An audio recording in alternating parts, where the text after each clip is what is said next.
Welcome to Undercommon Taste. This is a podcast where we create and discuss homebrew content for tabletop RPGs. Come on, baby. Don't fear the Reaper.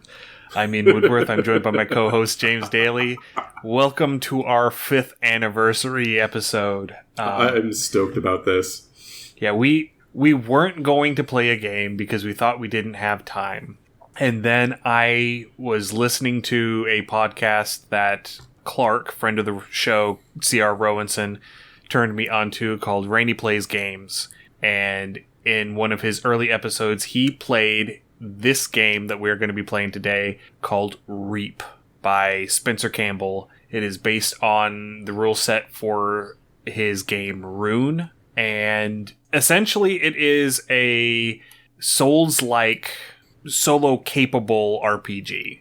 Where you are going around being a necromancer and trying to reap the souls of the horrors of a world that is slowly falling apart. And I had a feeling that that game would be right up James's alley. I like necromancy, I'm just saying. And so, I mean, primarily because of your well-attested affinity for Darkest Dungeon. Yes. So I decided to pick up a copy of Reap, and we are going to play Reap today. James is going to play the Reaper, and I am going to handle the mechanical side of all of the NPCs and all of the enemies and such, and we will figure out the game as we go. All hail Ian, our glorious and eternal DM.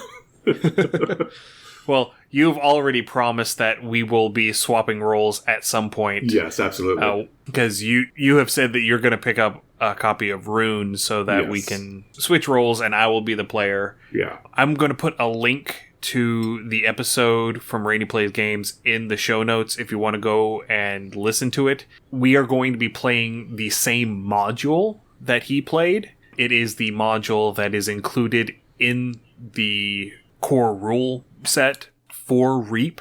You can pick up Reap from Spencer Campbell's itch store. I'm not sure if it's Gila Games or Gila Games. I'm not sure how he's pronouncing it, but it is named after the lizard.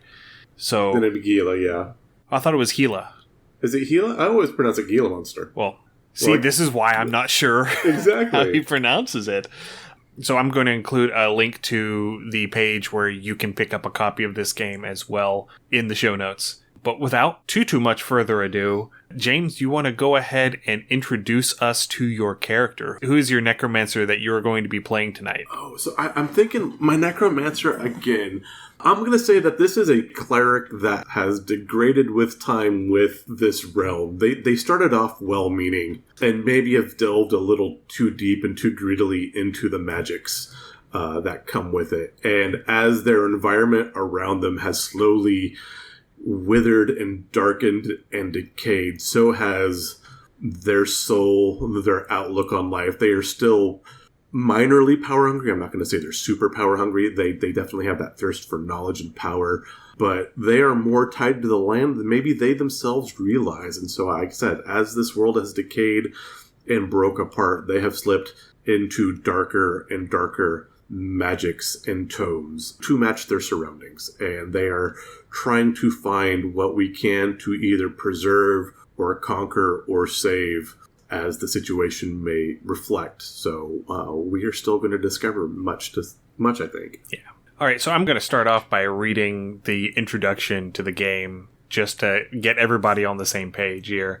You are a necromancer known as a Reaper. For countless years, you have straddled the line between life and death. Your mastery of those realms is unparalleled, and so you wander in search of new power. The world of Oberon was shattered long ago, and now it gasps its final breaths. You will navigate realms, small domains of this dying world. At the heart of each domain sits a horror, a being whose soul can feed you, sustain you for just a moment longer.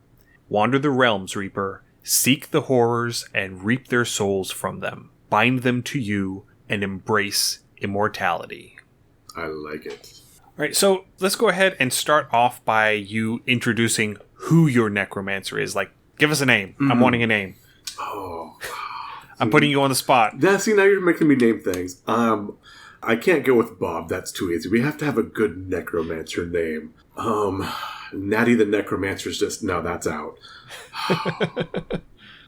I really want to go... Bocephus? Bocephus is great. And for the life of me, I cannot remember the original name for Magnus Shadowcaster. And I remember it was like... It began with a P. Let's go with Petrov. Petrov the Necromancer. That sounds like a good necromancer. Okay. Yeah. A good Russian necromancy. It's not Rasputin, but Petrov. Okay. So, when you start a game of Reap, every Reaper starts with the same stats. You start with 10 health, 2 stamina, 0 lore, and 0 viscera. Lore is the information that you gathered about the realm. It helps you determine who you are going to be fighting at the end of the module, who the horror is, what the horror is. And stamina determines how many dice you get to roll each round in combat. And viscera is either body, bone, or blood, and you use them to power your spells. Speaking of spells, you start off with a scythe, because what Reaper would be a Reaper if they didn't carry a scythe? Exactly. Plus 2 spells and 1 relic. So, can you tell the listeners which spells and which relic you chose? Yeah, so again, dipping into the lore of the Diablo Necromancers, you have to have Summon Skellimans. That's just, you have to have that one. And then the next spell I chose was going to be Leech. And Leech, Summon Skellimans does the obvious. It lets me summon some skeletons as personal guards and attackers as needed. Leech is a distance spell, and it allows me to do damage and drain life, so it's basically a life drain at a distance to heal myself after I deal damage. For my relic, I get 1 relic, correct? You get 1 relic, yes. Yeah. My relic, I chose to pick up the Ostromancer's Eye. Osteomancer? The Osteomancer's Eye? Yeah, the Osteomancer, yeah. The font on that was a little wonky. So the Osteomancer, which is a great name, Osteomancer. Bone magic, that's amazing. I love that. So with 1 piece of bone viscera, I can block 1, or I can make my weapon do 1 extra damage. With 2, I get 1 extra stamina die that round. So block damage or extras. And with block 1 means you reduce all incoming damage by 1 from each individual attack. It lasts for the entire round against all attacks that you take. Nice. So yeah, it's basically you're throwing up a defensive shield. Right. Is what you're doing. Okay. So let's go ahead and get started. There is a map for this realm, the realm of Kyrie. I would normally say that I would post a copy of it, but I'm probably not going to, because this is, copyrighted map within inside the module. Within a module that you have to pay for. So because it's not out public by itself, I'm going to respect the artist's rights here and not be posting that. That's reasonable. Today. Yeah. But hey, you can pick up a copy and then you can see the map. Absolutely. And the map is gorgeous. It is a wonderful map. It is. All of the art in here is amazing. Yeah, no, I really enjoy it. I love the colors they're using. That it is a 4-tone color palette in here. And it is black, white, this sort of cadet blue, I guess? Yeah. It's paler than a royal blue, but it's not a powder blue. Yeah. So it's sort of that halfway in between. It's not quite as gray as a cadet blue usually is, but it's closer to that. And then yellow. But it's sort of a subdued yellow. It's not a bright, bold yellow. It's sort of a washed out yellow. And it all just works very well together. Yeah, that yellow, it's the yellow of, aged parchment yellow. Yeah. Old bone and teeth yellow. Yeah. Okay. So, as the game progresses, there are 2 different objectives that are going to be filling up as we go. The first are the realm clocks. There are 3 realm clocks. As we move from one location to another and as we take actions, the realm clocks will begin to fill. Once each 6-slot clock fills, there's going to be a world effect that happens. When the 3rd clock is full, if we haven't engaged with the horror yet, it finds us and forces that encounter. And then, in addition, there is a second 6-slot track called the Vessel. And the Vessel is this object that the Necromancer is attuning to, and they have to fully attune to this vessel in order to reap the soul of the horror at the end. If they face the horror without being fully attuned to the vessel, they cannot reap its soul. And souls are how your Necromancer levels up, basically. So, we're going to go ahead and get started here. We're going to start where all good maps start, at point number 1. Number 1, all right. Point number 1 is the Anchor. As you step through the veil, anchoring yourself to this realm, you find a stone obelisk sitting before you. A powerful source of life and death energy haunts this island. Your hunt starts now. Ooh, nice. So you have one action option here, and that option is to search. So are you going to search, or are you going to move on to the next objective? I'll go ahead and search, and that way I'm not going to what did I miss at point 1? All right, so as you search, the corpse of one of the residents of this land leans against the altar. They won't be needing their parts, and so you salvage what you can. Choose one viscera to reap from the corpse: bone, body, or blood.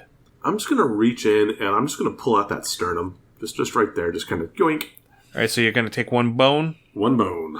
All right. So, looking at the map, from location 1, we have the options to move to location 2, 5, or 6. I think I'm going to hug this coastline. I'm going to move to 6. Okay, so you're going to move southeast towards location 6? Correct. And with that, I have filled up 2 clock slots, correct? Yeah, you fill up one for the search action at location 1, and this is the second one for your travel to location 6. Okay. Number 6, the church. Organ music blasts through the doorway as you open it, an unseen congregation chanting in unison. The horror you seek is within this church. Ah, God damn it. If you're ready to face it. Nope. So your options are search, delve, or delve. You can't do one of the delves because you don't have lore 2+ right now. Okay. You're still at 0 lore. Now, for the mechanics, delve is a deeper search, and it's kind of starts a quest chain, if I'm correct, right?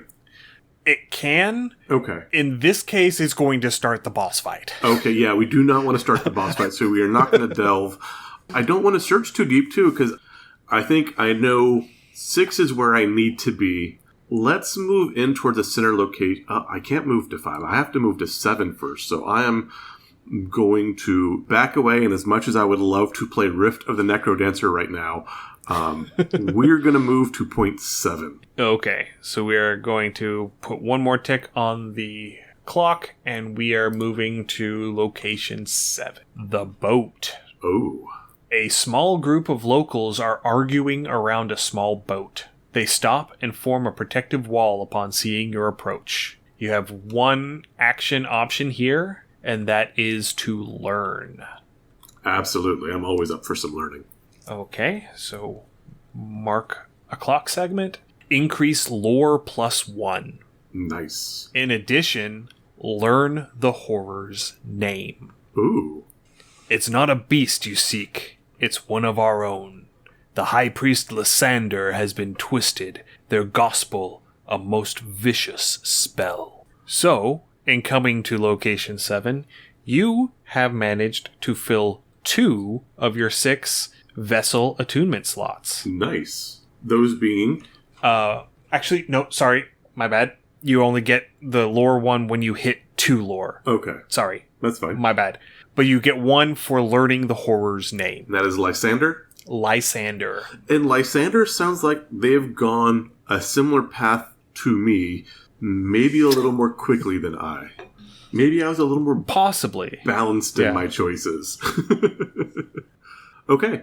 So, again, nothing else to do here. I'm going to go and move into the island towards point 5. All right, so we are moving to the center of the island at point 5. We are on the eastern edge of the central mountain range that cuts through the middle of the island of Kyrie.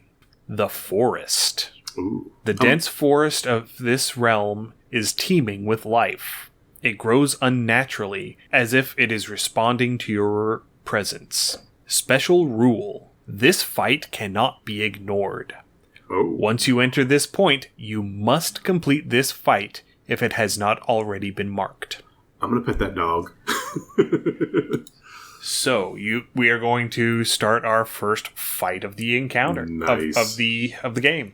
So, the canopy above shields you from the bright sun as you wander the forest. However, a wave of heat warns you of a roaring fire nearby. Ooh. So, we've got... I am just drawing things onto a grid on Roll20 because that is the simplest way for us to do this. Alright, so we've got permanent terrain on A1 through A5. So basically we are turning this 5x5 grid into a 3x5 grid. You are entering the battle at location C5, so in the center of the bottom of the map. Okay. And you are facing off against 3 Ashborn. Ooh. So they are at B2, C2, and D2. Okay. Alright. So, holy incense raised on a hymn. These are burning, like, cinder-infused individuals. Okay. So like living incense? Yes. Okay. They've become infused with the incense they've been burning. Okay. So what I'm picturing, if again for our Blizzard fans, if you remember Ungoro Crater, you had the burned out volcanic monsters that were just like that, the living coals and ash. Yeah. Okay. Yeah. Do you remember Bolvar 4 Dragon from the after you kill the Lich King cinematic in Wrath of the Lich King? No, I never actually got that far. I've seen the cinematic, but I never actually got to beat the Lich King. But yes, I think I know what you're referencing. Yeah, so for the people who do know what that is, that's the look that I'm picturing here. Okay. This sort of charred, blackened skin and this smoldering cinder coal eyes. Okay. Still humanoid form? Yes. Okay, perfect. Yes. Right there with you. Okay. So, the way that combat works is the enemies and the Reaper all roll their dice. Enemies only get 1 die each. Okay. Unless it specifies otherwise. So the enemies each only get 1 die. The Reaper gets a number of dice equal to their stamina. So right now you're going to get 2 dice. Okay. And you are going to be able to assign to each of those dice 1 action. Okay. The order of operations is the enemies move and do any actions that do not deal damage. Then you move and do all of your actions, including dealing damage. Okay. Then the enemies deal damage if they can. Okay. They will always deal damage to the closest available applicable target. Okay. And then at the end of the round, if you are adjacent to a fallen enemy, you can reap that enemy. Okay.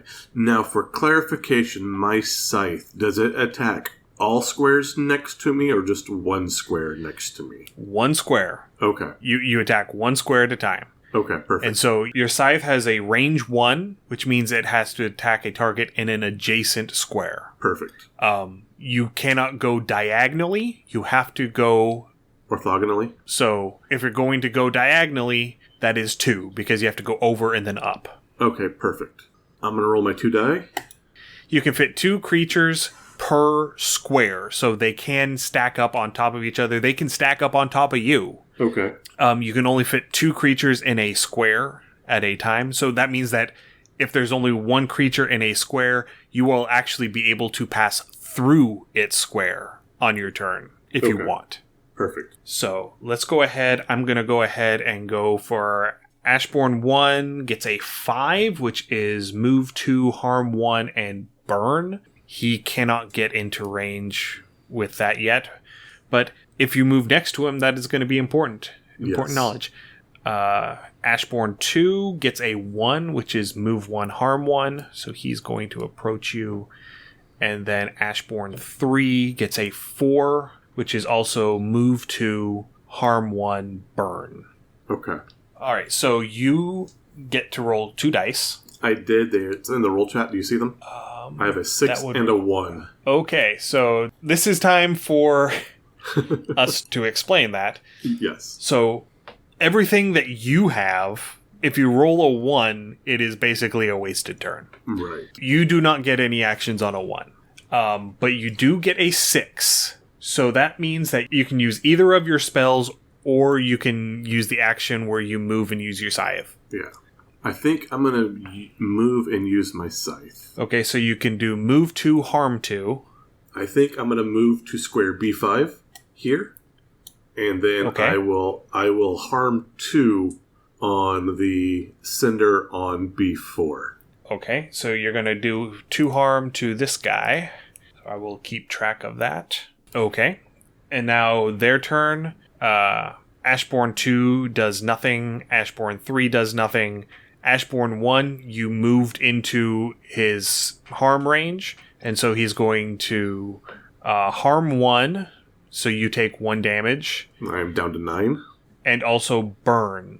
Grr. So if you do not move from this space on your next turn, you will take 1 additional damage. Okay, perfect. So that brings us into round 2. So Ashbourne 1 gets a 3, which is move 2, harm 1, and burn. He is going to stay put. Okay. Ashbourne 2 gets a 5, which is also move 2, harm 1, and burn. So he is going to move down here next to you. They're going to be all friendly-like. All right. And then the third one gets a 4, which is also move 2, harm 1, burn. So he's going to move into the same space as the other one, the one that just moved. So there's 2 of them in that space. All right. And they're all intent on lighting you up. Come on, baby, light my fire. Okay. It is your turn. Go ahead and roll your dice and tell me what we're doing. I rolled a 5 and a 6. Oh, 5 and a 6. That's pretty good. Yeah. So you're probably going to want to use one of those. You're probably going to want to use that 6 to move 2, harm 2. Yeah. I think moving through the damaged Ashbourne to B3, and then using your 2 harm against him to knock him out. Okay, I didn't know that would knock him out, so that is a thing. Without knowing that would knock him out, if I used my 2... Oh, see, that's what I'm thinking, is I could use my 2 and move 2 harm 2, and if I attack the 2 that are stacked, do I still attack one, or do I attack both since they You still only attack one of them. Okay, then yeah, I'm going to move through, then yeah, I would move to B3, and then harm 2 on B4. I think that feels correct. Okay, and that would kill this one. Okay. We're going to put just a little skull and crossbones on him because you're going to be able to reap viscera from him at the end of turn. Yes. Okay, and now you have a 5, so you can either leech or summon skeleton. I don't think I have the range to leech. I think leech is a 2. Leech is 2 to 3, so you can leech 1 from one of those 2. Yeah, then let's go ahead and leech 1 from one of them on C5. Okay. And that would end my turn.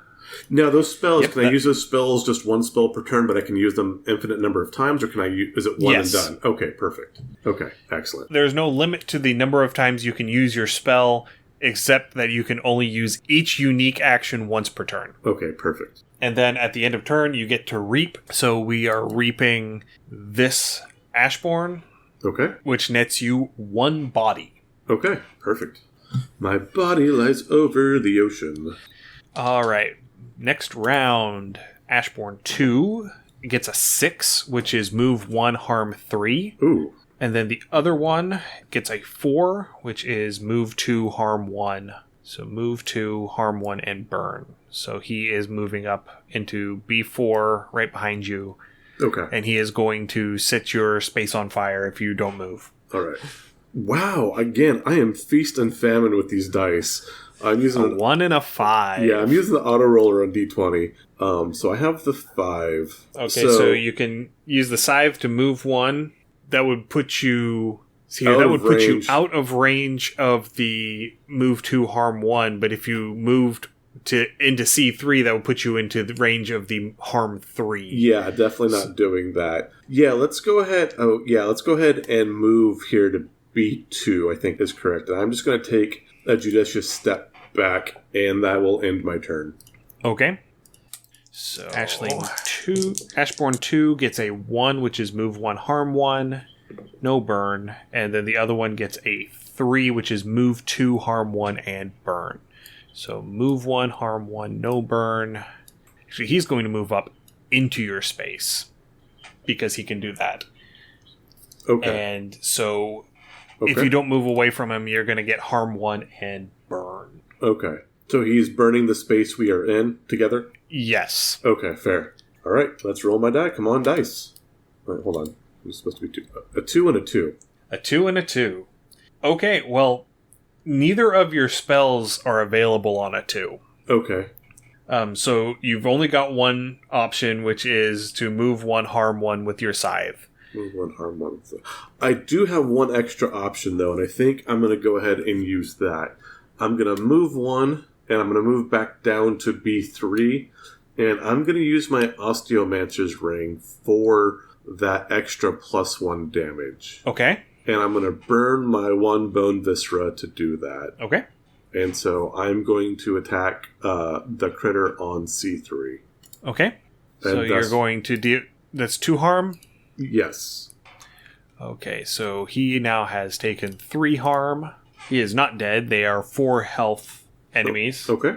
And so they each do 1 harm because you are within range. Okay. So you take total of 2 harm. And now the space that you are in is on fire. I thought... So if you do not move, you will take burn damage. Okay, I thought they were going to burn square B2. So I guess they burned after I moved, so they took their attack. Okay, well, because the burn is part of the attack. Okay, perfect. No, that makes sense. Yes. All right. All right. So Ashbourne 2 gets a 2, which is move 1, harm 1. They are going to stay put and attempt to harm you. Okay. And then the other one gets a 1, which is also move 1, harm 1. Okay. So they are both going to stay put and attempt to attack you further in that space. Okay. Now, my scythe, can I attack the same space I am in or only adjacent? Only adjacent. Oh. It is range 1. Okay. It is not range 0 and 1. It is just range 1. As much as I was saying my dice rolls for feast or famine, they've switched to pure famine. I rolled a 1 and a 2. Okay, yeah, but you can always move down to B4 and get out of the burn and not take damage from anything. Yes, and that was the plan. So I'm going to retreat to B4, and that ends my turn. Yeah, that was terrible. The burn ends in that space, so there's no longer anything on fire at the moment. Ashbourne 2 rolls a 1, which is move 1, harm 1. They are going to move down to C4 next to you. The other one also rolls a 1. So we're full slap fight here. Yes. I'm going to pull out my fish. A 5 and a 3. Oh, that's a good one. That's a good one. Yes. The 5 gives me what? Is that move 2, harm 1? It's move 1, harm 2. Move 1, harm 2. With your scythe. Or you can summon a skeleton with the 5. Yeah, let's go ahead and summon my Skelly Man. I'm going to pop him up here in the same square as I. That is range 1, so it has to be in an adjacent square. Okay. I'm going to summon him on top of B3. Okay. And then I will use my 3, and that should be a harm 1, move 1. Yes. And I will attack C4. Okay.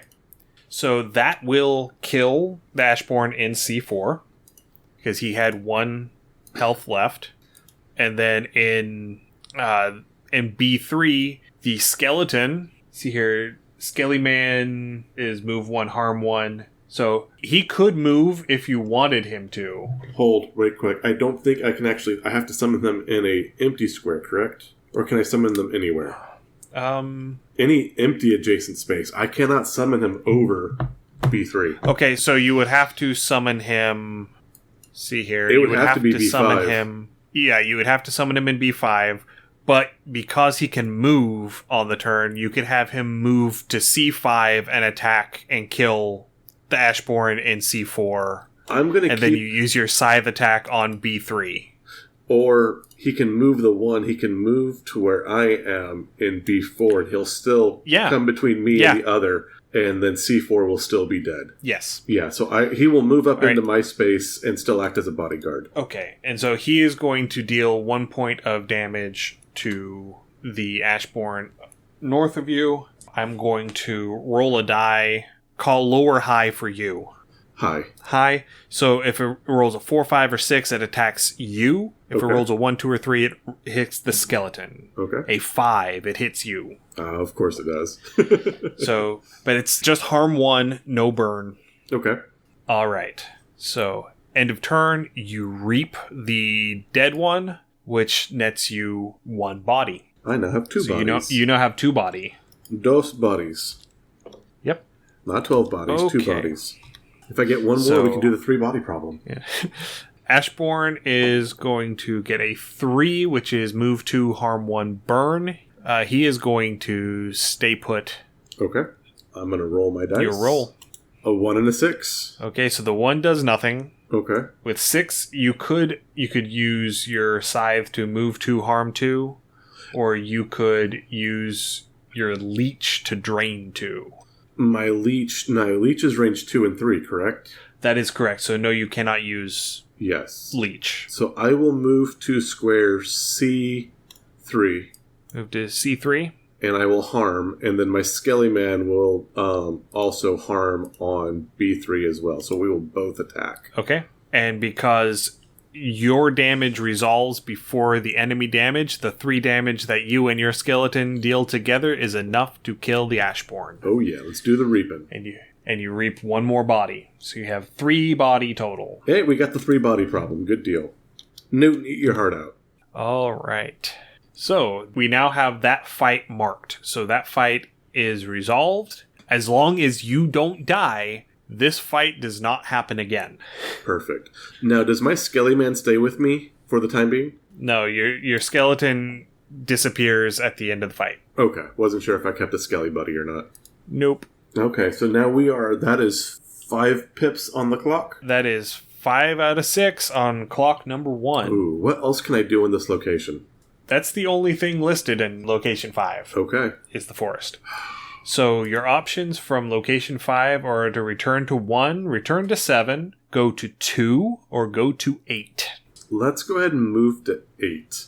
Moving to 8. All right. So as you arrive in location 8, we filled clock 1. Dum dum dum. Upon filling clock 1, the sound of an unholy choir rings out through the air, starting in the east with a response from the south. Ooh. Lose 1 of each component you are currently carrying. Is that component for my viscera or for the vessel? I believe that is viscera. Okay, so I am down to 2 bodies. Because I had spent my 1 bone on the spell with the relic. Yes. Perfect. Okay. Now, with that fight, did I fill my vessel any further? Or attune to my vessel? Yes, you did get 1 more mark towards attuning to the vessel because you get 1 mark anytime you win a fight. Okay, perfect. And that is the one thing that is repeatable. Okay, so I have 2 of 6 towards the vessel, and I have 6 of 18 on the clock. Yes. So clock 1 is full. So I'm a little underperforming vessel-wise. What can I do here at point 8? Point 8 is another fight. All right, let's do it. Location 8 is the Acolyte's Lair. Ooh. Animal and human bones are woven together to form a complex fortress at the edge of the forest. Grab a book and sing along. So, is this where Nina Tucker lives?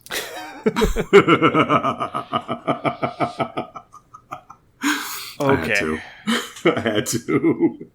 So, we've got our no-go zones are A1 through A5, E1 through E5, B1, C1, D1, B5, and D5. So it is a 3x3 room with an entrance. You start the fight. C5? In the entrance. Okay. And then we have... Yeah, we'll use these commoner tokens for the cultists. And then we will use... We've got our room full. Yep, it is the Acolyte and 3 cultists. I mean, just off of pure math, we've got a 3x3 and an entrance. There's 10 total squares, and there's 5 of us. This is a very full room. There's 4 of you for 10 total squares. Wait, no, there's 5. Yes, yeah, sorry. Yeah. Math is hard. Math are hard. Math is hard, okay? All right. I haven't had coffee yet, okay? Fine. Okay. That's all I have to say about my roll. I haven't gone over to the chat yet to see. All right. Dice jail's a thing. Maybe you should actually start rolling some physical dice. I left... So I just started the Curse of Strahd campaign with some friends this week, and Kim, my lady, she has my D&D bag currently because she wants to do a couple other things. She had repaired some things for me for my birthday, and she also got me a new bag that everything fits very nicely into now because my old bag was falling apart that carried all of my supplies. It was. And so... It was janky. It was janky. I bought it. It was like a cheap, like $15, like beginning of the school year gym bag, and it's been around for a couple of years, and so it held up about as well as you expect. And so she's going through...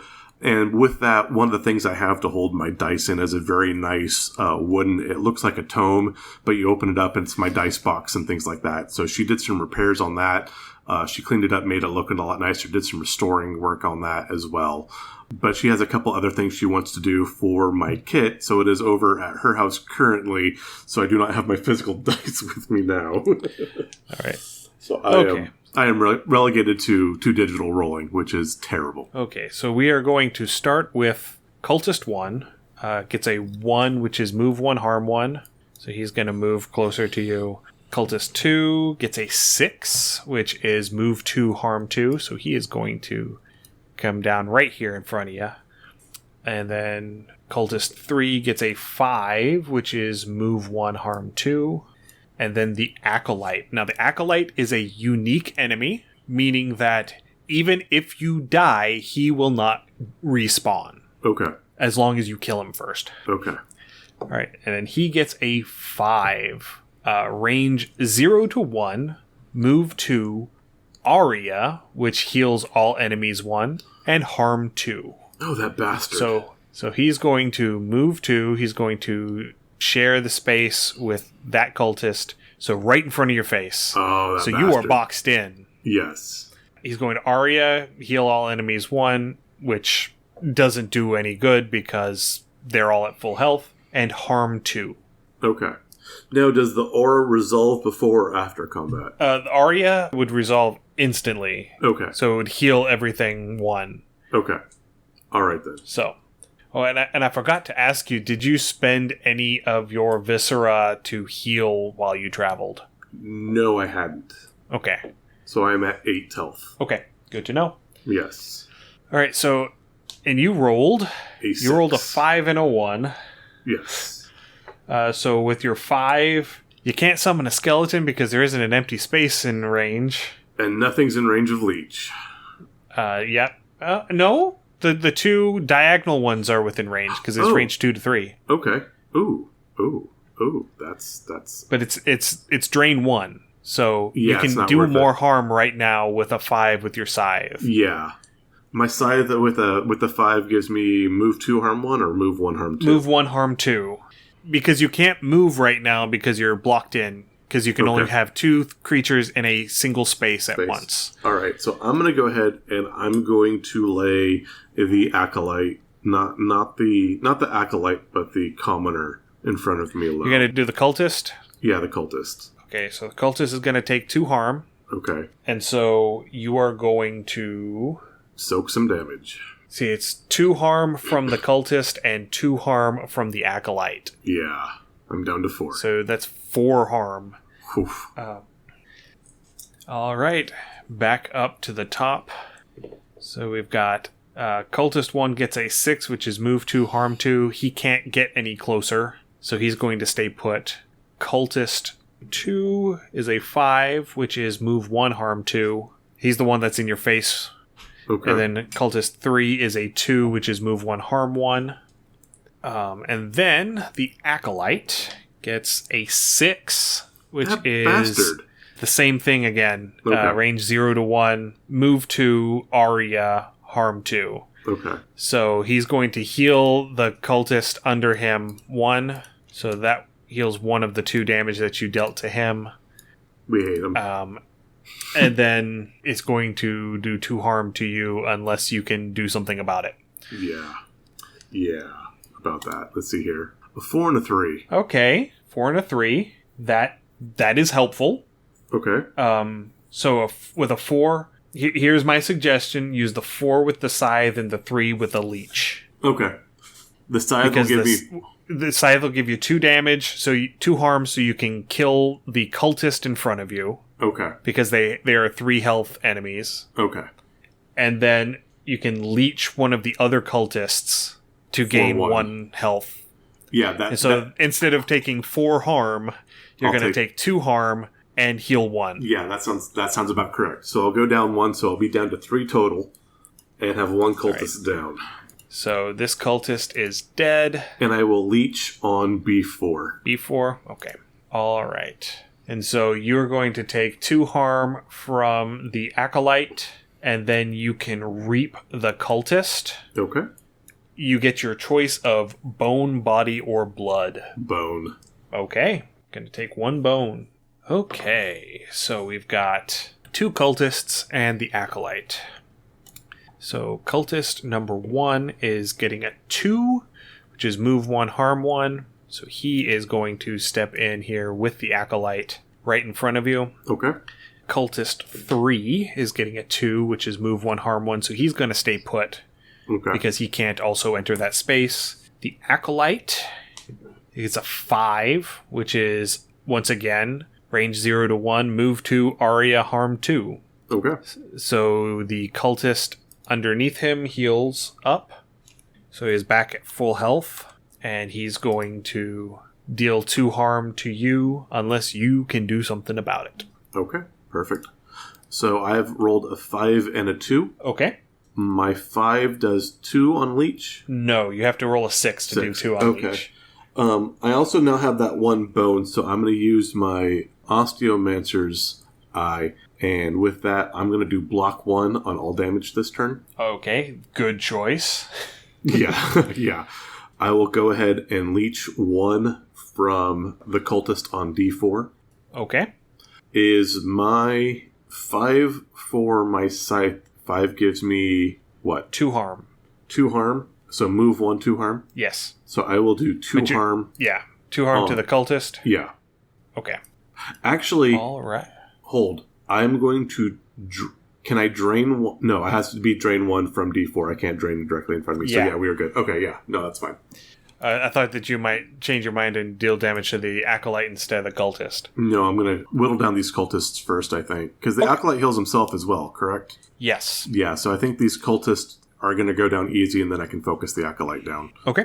Yeah. All right, so Cultist 1 gets a 1, which is move 1, harm 1. He is going to... Oh, yeah, you took 1 harm from the Acolyte. Okay. Because it was a harm 2 move. So I'm down to 2 health. Yep. Okay. Cutting it close. Cutting it close. The other one is a 5, which is move 1, harm 2. He is staying put because he can't get any closer.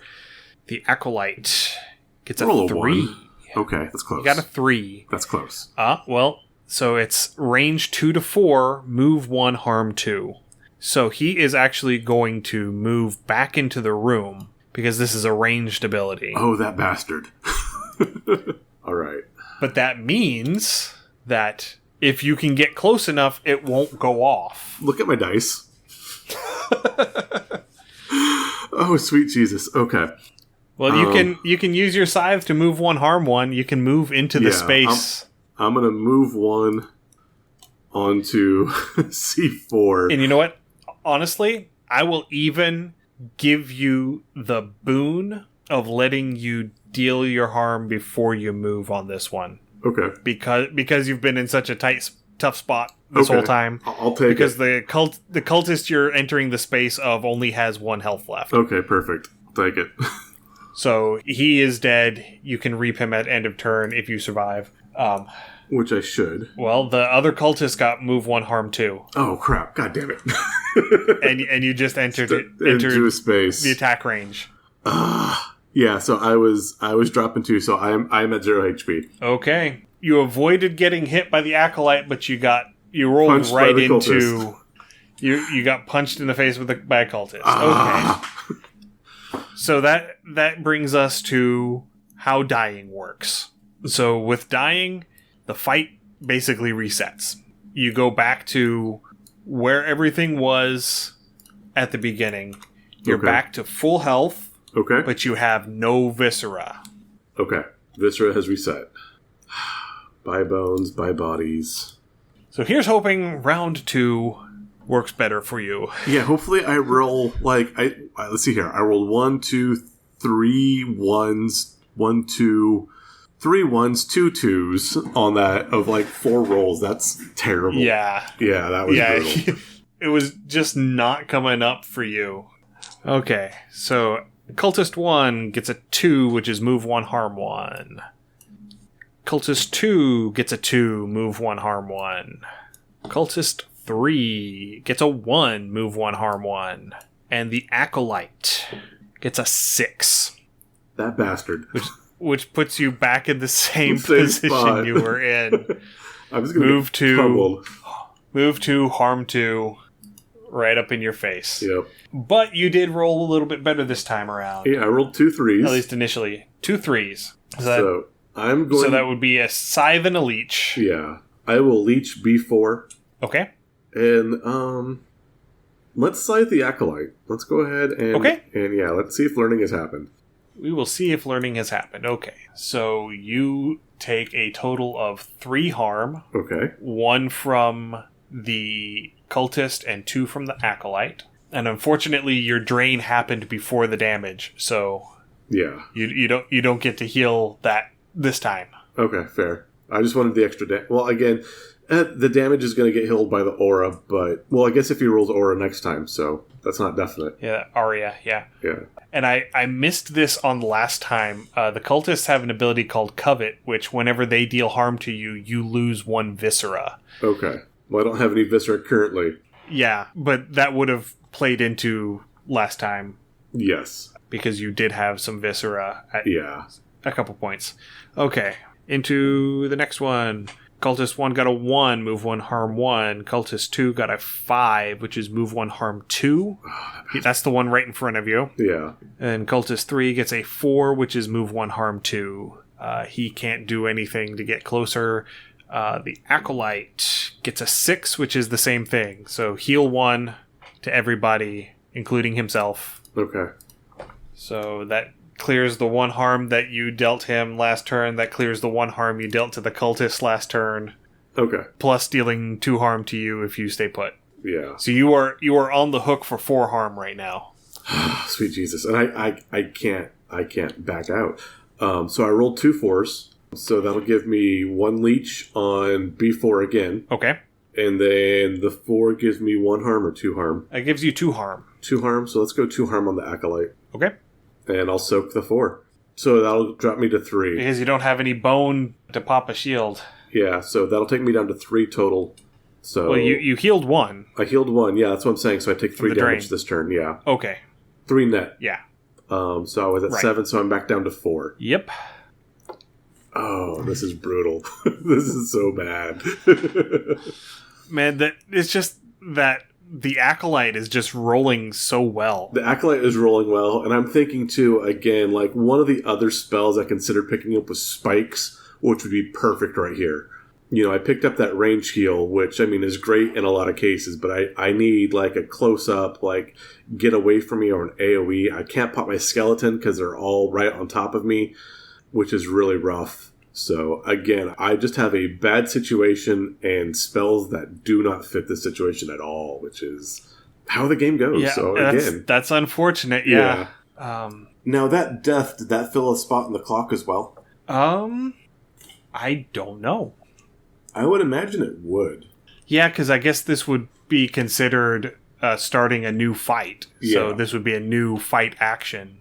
Yeah. So yeah, that would mark the first segment of Clock 2. Okay, so next round. Cultist 1 is a 1, move 1, harm 1. Cultist 2 is a 2, move 1, harm 1.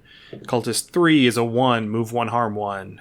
Acolyte is a 3, which is range 2 to 4, move 1, harm 2. So he is going to back up behind everybody so that he can harm 2 to you. Okay. No Aria, so no healing has happened. That's good. That is good. I rolled a 4 and a 2. A 4 and a 2. So the only thing you can use the 2 for is your scythe. Okay. So I'm going to use the 4 to leech the Acolyte. Okay. Yeah. I'm going to step up into C4. Okay. And then I'm going to scythe the Acolyte on C3. Okay, so that is going to be 1 harm to him. By doing that, you are inside the range of his ranged spell, so he does not deal 2 harm to you. Yes. But the cultists are range 0 and 1. Oh, there's so 0 you're and going 1? to I'm going to get pummeled. So you're going to take a total of 3 harm because they all rolled low and they all rolled 1 harm. They rolled 2, 1, 2, so they all rolled 1 harm. Okay, so that would put me down to 1, but I leeched for 1, so I would be at 2 total. Yes. Okay, perfect. So I'm still up. I'm not dead yet. I don't want to go on the cart. You're not dead yet. I think I'll go for a walk now. Alright, Cultist 1 is a 3, move 1, harm 1. Cultist 2, who you're sharing a space with, is a 4, which is move 1, harm 2. So they are actually going to move down into the space you vacated and box you in. Okay. So Cultist 3 is a 6, which is move 2, harm 2. He's already adjacent to you, so he is going to stay put. Okay. And then the Acolyte got a 3, which is another move 1, harm 2, range 2 to 4. So he is going to back up again. Perfect. To try and get that range spell off on you. He really wants to get this range spell off on you. Yeah. All right, All right, go ahead and roll. Let's see what you got. A 2 and Anything a 5. that moves. Yes. A 2 and a 5. All right, so the 2, the only thing you can do with the 2 is the scythe. Yeah, I'm going to go ahead and leech on C2 on the Acolyte for 1. And then I'm going to move to C3 and scythe on C2 for 1. Okay, so yeah, you have dealt a total of 6 damage to the Acolyte, and you have managed to move out of all of the harm. Nice. And the Acolyte's still up? The Acolyte is still up. Damn. He's a unique enemy. He has 9 health. Okay. This dude's beefy. Yeah. And I am up to 3 total now. Yes. Perfect. So Cultist 1 gets a 1, move 1, harm 1. So he's going to move up 1, move up next to you. All right. And he's going to try and harm 1. Cultist 2 gets a 4, which is move 1, harm 2. So he's going to step up and try and punch you for 2. Cultist 3 also gets a 4, which is move 1, harm 2. The Acolyte gets a 6, which is... Of course he does. See here, range 0 to 1, move 2, Aria, harm 2. So everybody, all of the enemies heal 1. And if you don't clear out of that space on this turn, you are going to get your... you're going to get curb stomped. A 6 and a 5, I'll take it. I will take it. Yes. Okay. I am going to... how do I want to do this? The 5 gives me what on the scythe? 5 gives you move 1, harm 2. 6 gives you move 2, harm 2. Move 2. You might be better off using the 5 to move 1, harm 2 with the scythe, and then using the 6 for drain 2 with leech. Yeah, I think I'm going to drain 2 with leech on the Acolyte. You're going to have to move first. Okay, I'm going to move 2 back down to C5. You have move 1 if you're using... Oh, okay, move 1. So I'm going to move down... I would recommend moving into B3, because that cultist only rolled 1 harm. Oh, okay, he rolled 1 harm? I thought he rolled 2. No, the other 2 rolled 2. Okay, then yeah, I'm going to move there to B3 for the 1 harm. And then I'm going to leech 2 on the Acolyte. Okay. So by making that move, you're not able to actually attack anyone with your scythe, but you That's are fine. able to mitigate the damage. Yes. And you're able to get a leech 2 for a net +1 health on the turn. I'm at 4. This is so bad. So bad. Yeah, it's okay. So Cultist 1, who's in the space with you, gets a 1, move 1, harm 1. He's actually going to move up next to the Acolyte. Okay. Cultist 2 gets a 4, which is move 1, harm 2. He's going to step over here. Cultist 3 gets a 2, which is move 1, harm 1. And then the Acolyte gets a 4. It's not a 6. Which is range 2 to 4, move 1, harm 2. So he is going to step over into D2, and he's going to try and range spell you for that 2. Gotcha. How much damage have I done to... Can I ask how much damage I've done to the Acolyte? The Acolyte is currently at 7. At 7, okay. Oh, and it doesn't matter where I go, he's going to be able to hit me. I rolled a 1 and a 5 again. Yep. Okay. He's at 7. The 5 would be move 1, harm 2? Move 1, harm 2 with the scythe, yeah. Do any of the cultists have damage on them? Not at present. You had damage on one of them and it healed. Okay. Oh. The Acolyte on B2, he rolled 1 damage, correct? The cultist on B2, yes. Okay, so I'm going to move back into B2 with that cultist. I'm going to use my leech and drain 1 more off of the Acolyte. Okay. And I will Acolyte. heal to 5 and then take 3 damage. Yes. Okay, so I'm at 2 total. Yep. All right. Oh, okay, Cultist 1, who you're in the space with, gets a 2, move 1, harm 1. He's going to step back in between you and the Acolyte. Okay. Cultist 2 gets a 2, which is move 1, harm 1. Cultist 3 gets a 5, which he's going to... See here, he's going to step into this space on top of Cultist 2, which is move 1, harm 2. Okay. So you have 3 harm coming from that square, 1 harm coming from the other cultist, and then the Acolyte gets a 4, which is another range 2 to 4, move 1, harm 2. So he's going to step down here and try to sling at you. All right. I rolled a 1 and a 4 because the last turn wasn't bad enough. Yep. I'm down again. I'm down again. But you're still able to throw off a leech. You can kill the Acolyte because the Acolyte won't respawn. Oh, wait. Is my leech within range 3? It's 2 to 3. Oh, wait, then no. I won't be down. I can move into... Wait, no, I can't move. Okay. I can't move. But I can kill the Acolyte. Okay, yeah. I'm taking this Acolyte with me. Okay. Run to resurrect, noob. All right. Oh my god, that was bad. So that's gonna reset the clock. That's gonna reset the fight. The Acolyte does not respawn. This is riveting audio, I'm certain. Yeah. You get 1 more slot in the clock, so we're now two slots into clock 2. This horror is totally gonna eat my lunch. It's so bad. Yeah. Okay, but you're back to full health. You're back to 10 health. You didn't have any viscera that you had picked up that time, so you didn't lose any viscera. Right. Okay, that's not too bad. And I've knocked out that Acolyte. Learning has happened, and that's what we're doing as a Necromancer. We're learning. And you know what? I'm going to say that the Acolyte's body is still there. Okay. You haven't looted the body. Okay. So the body is still there, so you can reap that body if you get adjacent to it. Yeah, because you have killed it. Yeah, we died at the same time. Okay, no, I'm good with that. Yeah. All right, so Cultist 1 gets a 1, move 1, harm 1. Cultist 2 gets a 6, move 2, harm 2. Cultist 3 gets a 4, move 1, harm 2. Okay. And you got a 4 and a 3. Both give me move 1, harm 1? A 4 with the scythe would give you move 1, harm 2. Okay. So yeah, let's go ahead. Let's do move 1, harm 2. I'm not going to move, but I'm going to do 2 harm on C4. Okay. And then the 3, I can't do anything with, so we'll just go ahead and burn that for my turn. You can leech on a 3.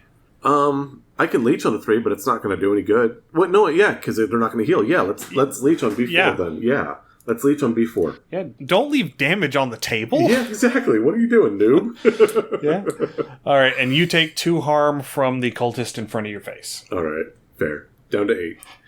All right, cultist 1, move 1, harm 1 with a 1. So he's going to share a space with the cultist in front of your face. Okay. The cultist in front of your face. Cultist 2 is a 4, which is move 1, harm 2. He's going to stay put. Cultist 3, 1, move 1, harm 1. So you're looking at potential of 3 harm if you don't kill something. I got a 6 and a 1. All right. Well, a 6 will definitely kill something. Yeah. 6 gives me move 2, harm 2? Move 2, harm 2, yeah. Okay, 1, 2, 1, 2. I'm trying to see. So I'm taking 3 regardless from that. No, because you will kill one of them with the harm 2 before they deal damage. Yeah. So which one's it's doing 2 damage? I'll take the one that's doing 2 damage out. Okay. So that's the one that is dealing 2 damage. Yeah. Okay. So I'll take 1 damage on this turn. Yep. And I'll hold steady. And you will reap. No, I will not hold steady. I will move. You will reap at the end of your turn. Yeah, but I'm going to move with that. I'm going to move to B4 while I take that on that spot. Yeah. Yeah, and you're going to take 1 harm. Yeah. Okay, so you take 1 harm, and then you reap. Do you want bone, blood, or viscera? Bone. Okay, so 1 bone. Start of the next turn. So Cultist 2 is dead. Cultist 1, 4. That's move 1, harm 2. He's going to stay where he is and try and do a harm 2 to you. The other cultist gets a 5, which is also move 1, harm 2. So he is going to enter the same space and attempt to do 2 harm to you. Alright, so I'm looking at 4 damage in the spot I'm in. Yes, one of the cultists has 1 damage. One of the cultists is undamaged. So 2 health, 3 health. Can I use my reap on a 4? Or my leech on a 4? So, yeah. Okay. Leech 3 to 5 is drain 1, and 6 is drain 2.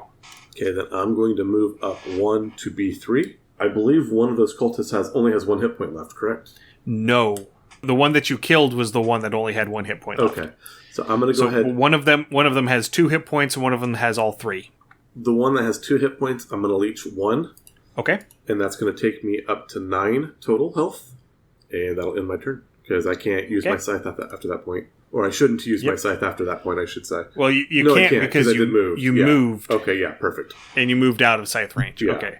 So Cultist 1, it gets a 3, which is move 1, harm 1. Cultist 3 gets a 1, which is also move 1, harm 1. So he's going to move over here into the corner. Oh, they get to attack on a 1. I see how it is. Oh, they're the enemies. Yeah. Seriously, again, a 1 and a 6. Well, at least you can kill one of these cultists. Yes. I'm going to move... The one at C3 you can kill. Yeah. I'm going to move 6. D3, and then I'm going to do 2 harm with my scythe. Okay, and then you get to reap him at the end of turn. Perfect. You are well out of range of the other cultist. Excellent. So, bone, body, or blood? More bone. More bone? Do I get to reap the acolyte, or is that at the end of combat? You have to be adjacent. Okay. So you are currently 2 spaces away. Okay. All right. So the remaining cultist gets a 5, which is move 1, harm 2. So he's going to move over here. Okay. And you got a 2 and a 4. So I will use my leech to leech 1. Okay. So and then that's 1 harm. I will move into square C3, and I will do 1 damage to the cultist on C4. All right, and he will deal 2 harm back to you. Okay. I miscalculated itself, but that happens. Fair. Right. But, I mean, he has 1 hit point left, so... Yeah. I thought I had enough to drop him. I think... Oh, and now you are adjacent to the Acolyte's body, so you get to reap Excellent. The Acolyte. I'll take bone for that as well. And we'll just say that because he's at 1 health, has no way of healing. Okay, yeah. How do you go about...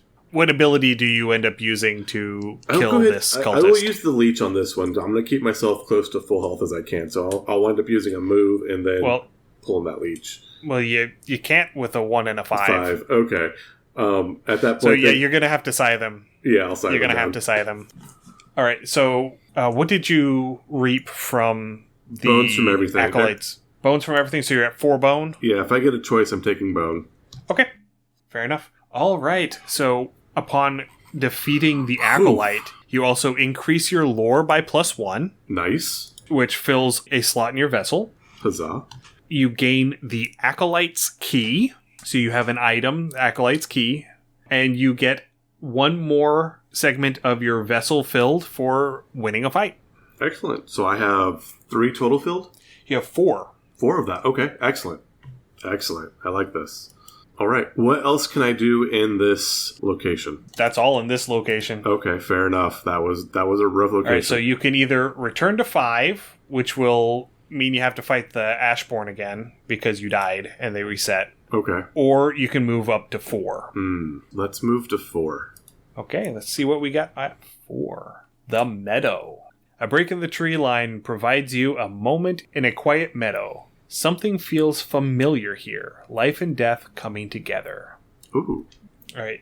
The one option you have is to search. Then I will search. All right. So you gain Veil Walk, which is a consumable. Okay. It has 2 uses. And when you use this during an exploration, you do not mark the realm clock when you travel between points. Oh, nice. That's a good one.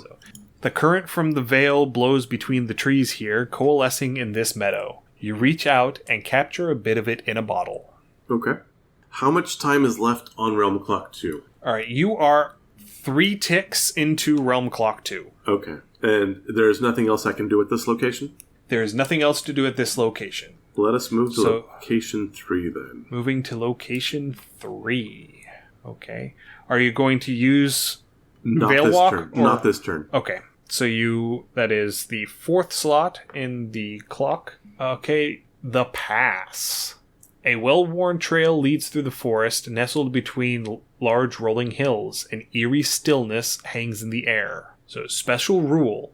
If you have lore 1+, which you do, you roll 3d6 stamina for this fight, keeping whichever 2 you like. Ooh. In addition, you may start in any space on the grid. Okay. So let me get the grid ready for you. Let's grid it. Gritty, gritty, bang, bang. Okay, so we've got permanent terrain in A2, B4, C2, C4, and D1. So you've got 1 cultist at C1. You've got 2 gaunts and 1 grin. Ooh. It's called a wolf in sheep's clothing, so... Nice, okay. However we want to picture that.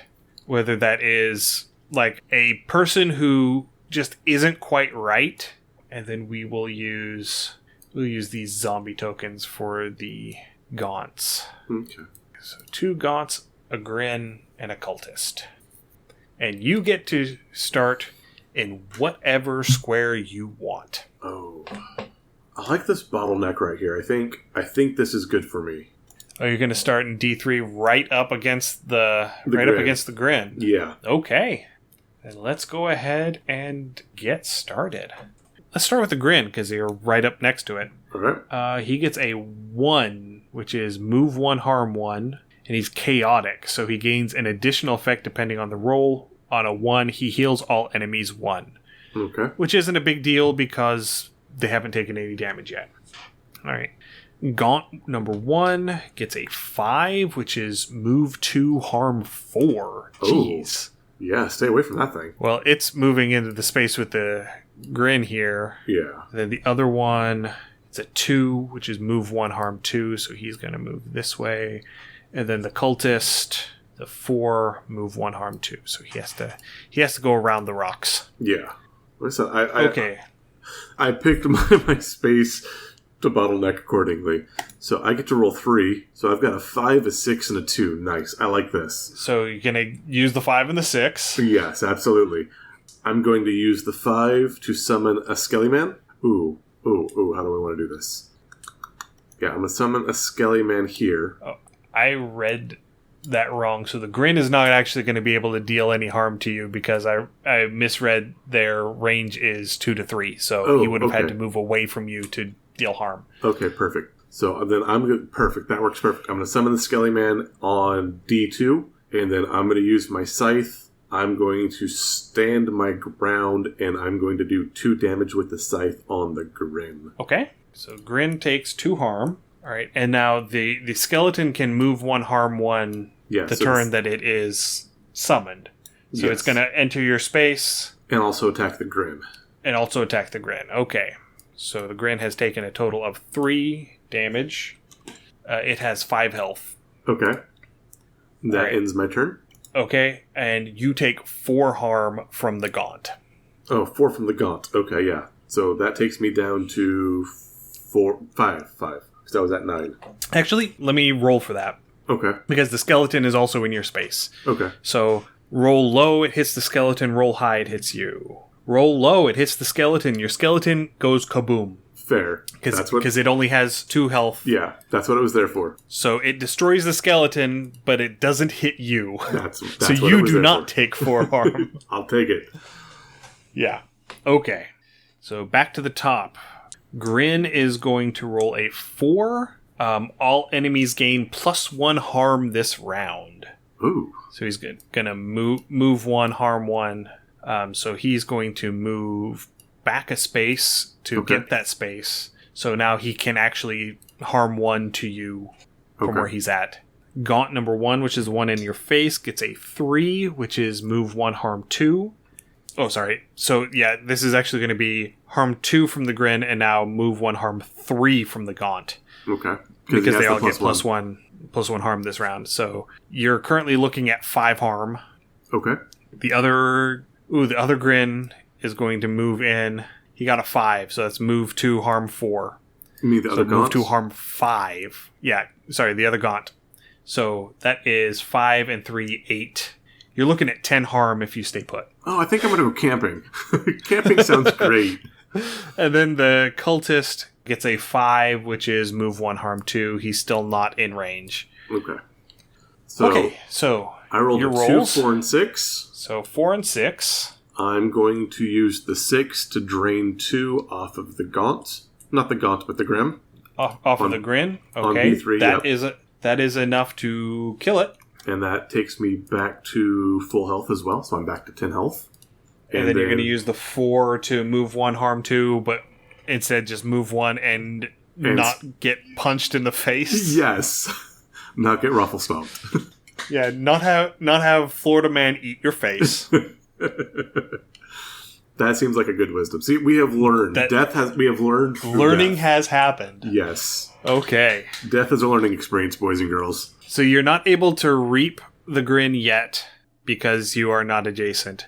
But so Gaunt number 1 rolled a 6, which is move 2, harm 4. So he is going to move next to you, going to threaten to punch you in the face. Okay.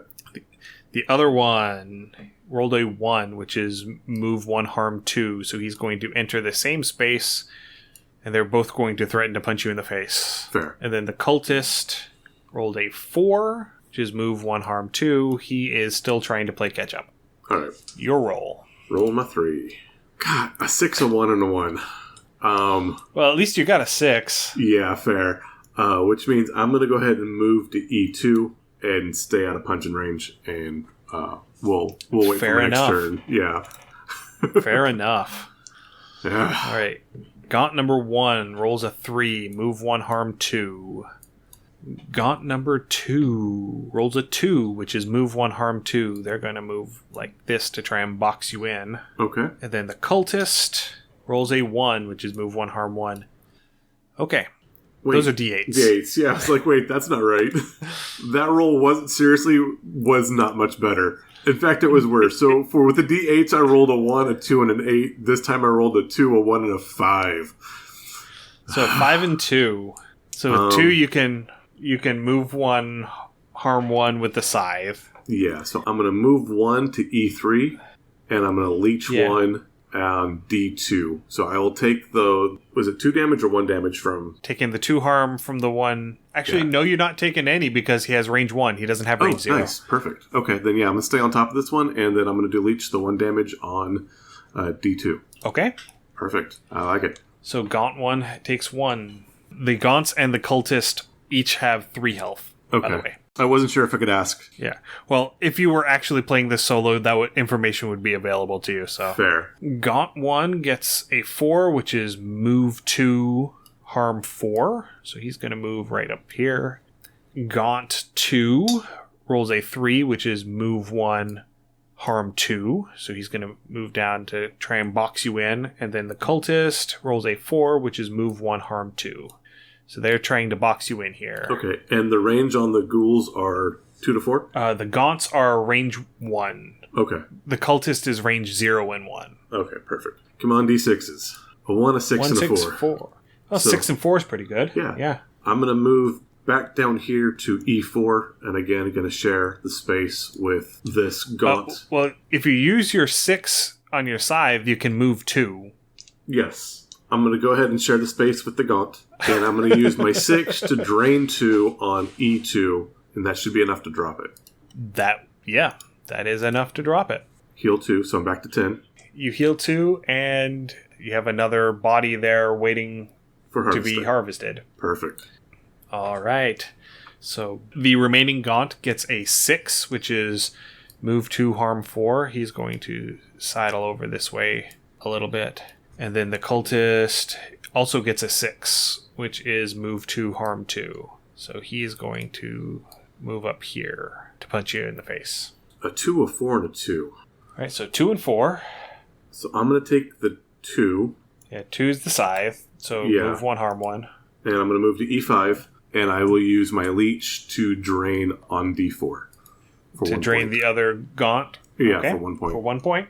Okay. We're just running around pinging. Yeah, kind of. I'm kiting. All right, so Again, death was a learning experience. yeah. The Gaunt gets a 3, which is move 1, harm 2, and the cultist gets a 4, which is also a move 1, harm 2. Okay. So they're both right up on you there in the corner. Seriously, a 1, a 4, and a 1. So I've got a 4. I'm going to move up with the cultist, and I will use the 4 to drain 1 off the Gaunt again. Okay. And I'll take the punch from the cultist. Okay. So yeah, that is 2 harm from the cultist. Okay, so I'm down to 8. All right. And so you did drain 1 on the Gaunt. All right. So on this one, we got a 5 for the Gaunt, which is move 2, harm 4. Sidle up here. And we got a 1 on the cultist.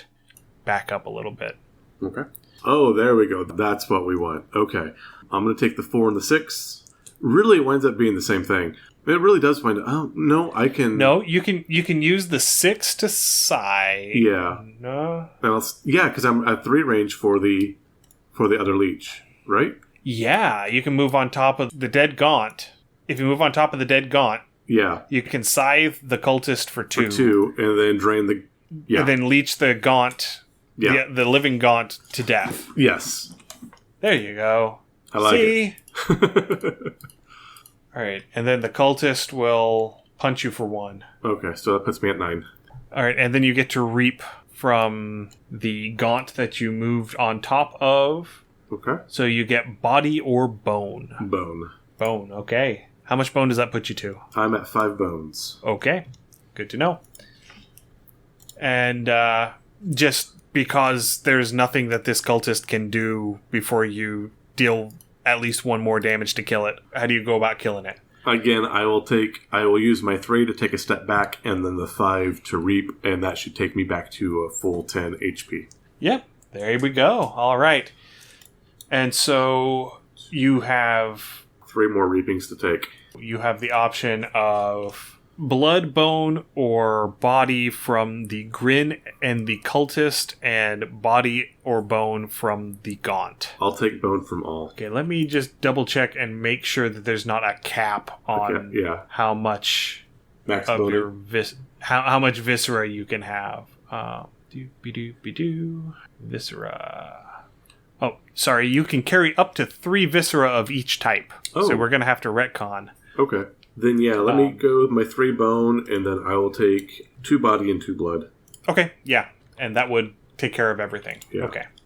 All right, so the end of this fight, you get 1 for winning a fight, Okay. 1 towards your vessel, and 1 for having 5+ viscera, which means you have filled all 6 slots of your vessel. You are now attuned to the vessel. Excellent. And I have 1 space left on this clock? You have 2 spaces left on this clock. Oh, perfect. I am going to use my Veil Shift. Okay, so you can move from 3 to 2 or 4. I'm going to Veil Shift to 2. Okay, you're going to the town. Yep. So, shouts of panic reach you as you approach the town. Get back! Wandering down the road, you find most windows and doors shudder at the sight of you. You have the option to learn or to delve. Ooh, let's learn. Okay, so to learn, if the second realm clock has been completely filled, this action is no longer available. Oh, so I can't learn. No, you can because you haven't filled the second. Oh, just barely. Yet. Nice. Just barely. I snuck in right on because that makes this action makes the 5th of the 6 that you can have. So increase lore +1. Okay, so I'm at 3 lore. 1 now. local is willing to meet with you. Necromancer, we've not seen one like you in a while. Please, they don't realize it. Their prayers will be the death of us. Ooh, interesting. Very interesting. I like it. Ooh. They're praying to something naughty and wrong. Okay. Okay, so you have the option to delve, or you can move to 1, 5, or 3. Oh, I think I used my last Veil Walk and I moved to 1. Okay, so that brings you back to the anchor you've already searched here. Mm-hmm. There's nothing else to do here. And then we're going to proceed to 6. Proceed to 6. That last one fills the second clock. Yes. So, when you fill clock 2, the sky darkens as a rolling fog covers the land. Ooh. No immediate effects observed. Interesting. Okay. Alright, so we move on to point number 6, back to the church. Yep. And we're going to say hello to Lysander, I believe. Alright, so we are going to delve. Yes. The delve that requires lore 2+, you have 3 lore, so you are able to do this one instead of the other one. You know the way to the organ in the church and can damage it. When you face the horror, they do not have access to their organ special ability. Oh, nice. Okay. Okay, so that brings us to 2 full clocks. High Priest Lysander has seen God. He certainly saw a god, but not the one he was looking for. Oops. Ever since that fateful day, he has been playing that organ in the church. At first, the locals were worried, and then they joined along. The song is infectious, and slowly changes anyone who lends their voice. It's the Rift of the Necrodancer. Put an end to the music, and reap Lysander's soul. I like it. Okay. I totally, if I knew and we could do, fair use policy, I would totally have the intro for Rift of the Necrodancer playing, because it's some good music. But yeah, I love it. All right. At 2 full clocks. If 2 of the 3 clocks have been fully filled, then the congregation has gathered at the church. The bodies of the locals have been infused with the song, and they will defend Lysander and the church at all costs. You will need to fight your way to the horror. In order to fight Lysander, you must complete the following fight. Afterward, you may attempt to kill Lysander.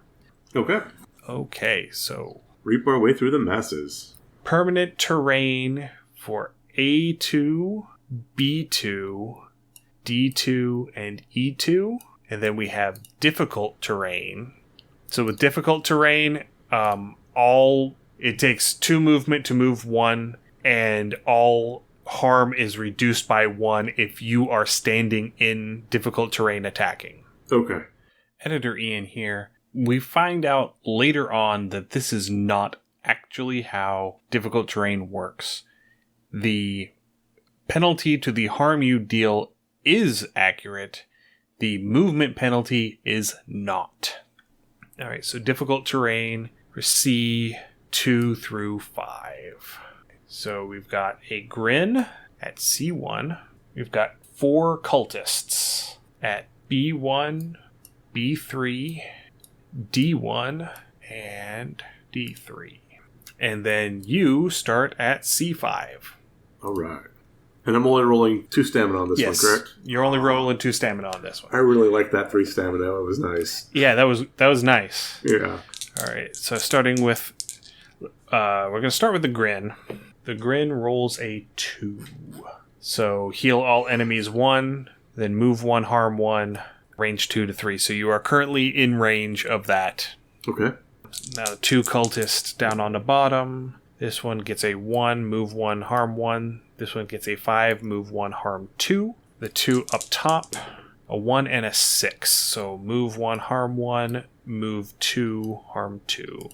So we got 1 harm on one cultist, 2 harm on another cultist right down next to you, and 1 harm coming from the Grin if you stay put.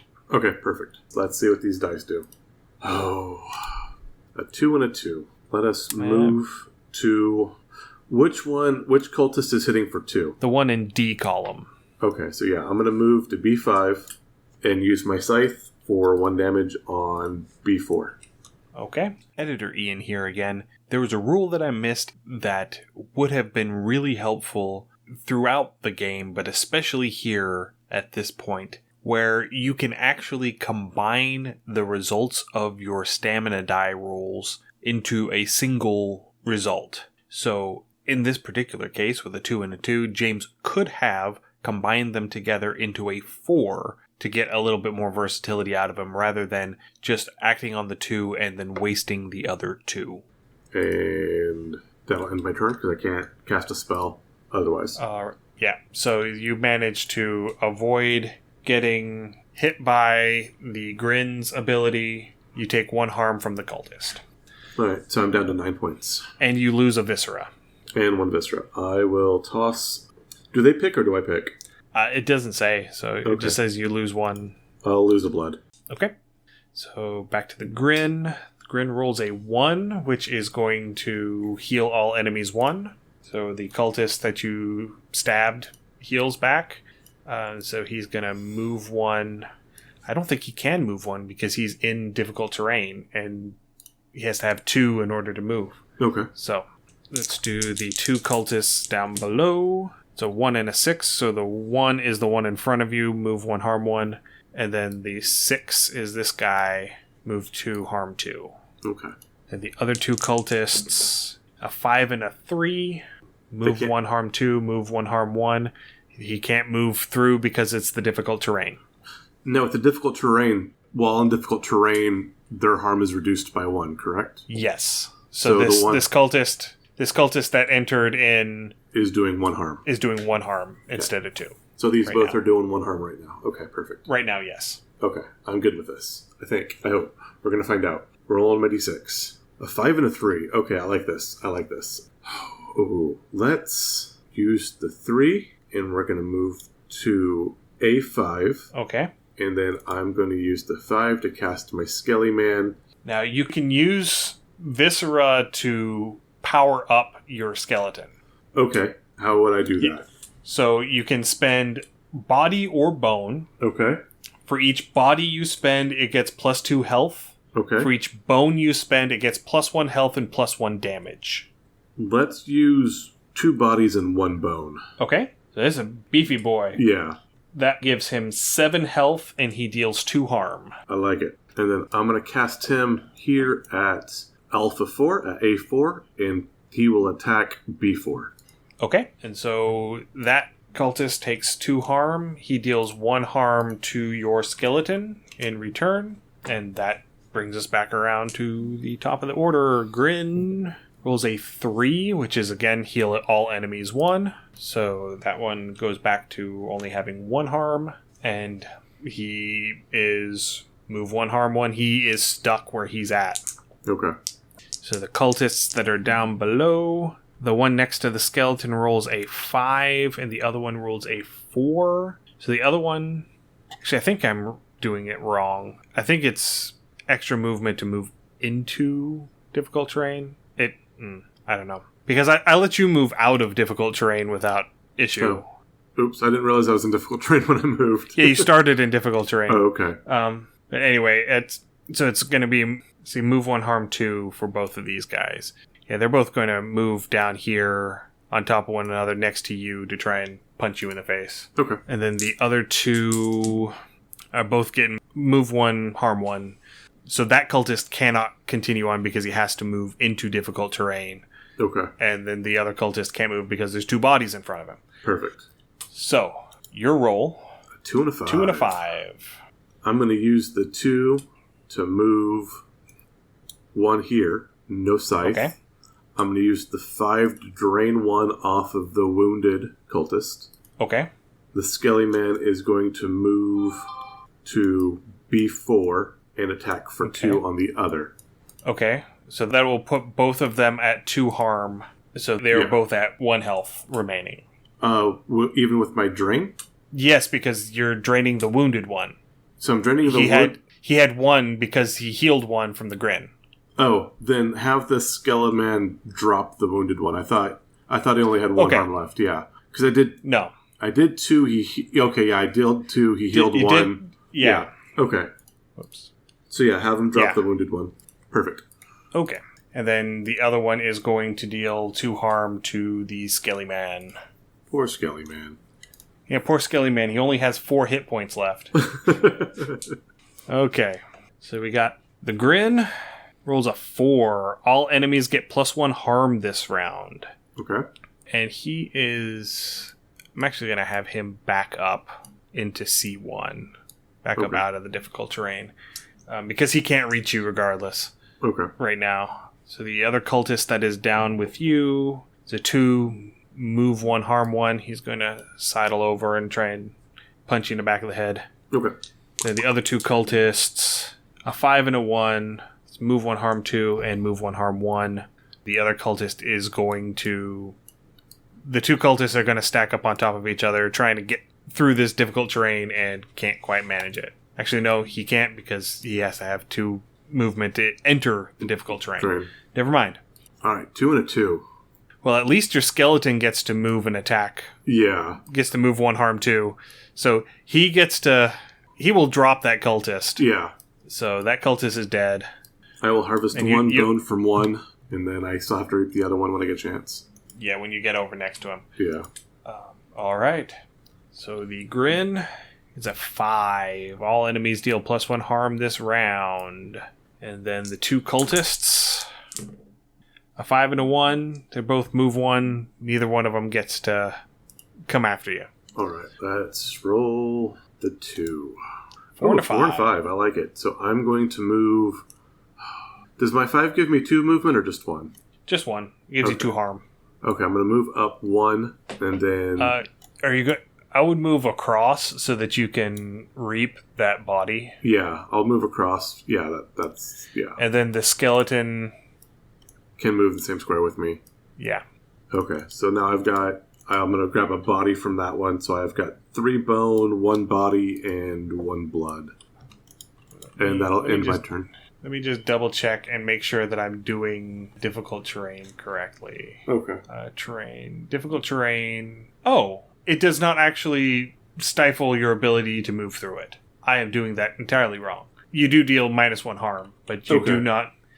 Okay. I'll take the advantage I've gotten so far. Oh, no. Yeah, I'm not going to retcon anything. But yeah, so...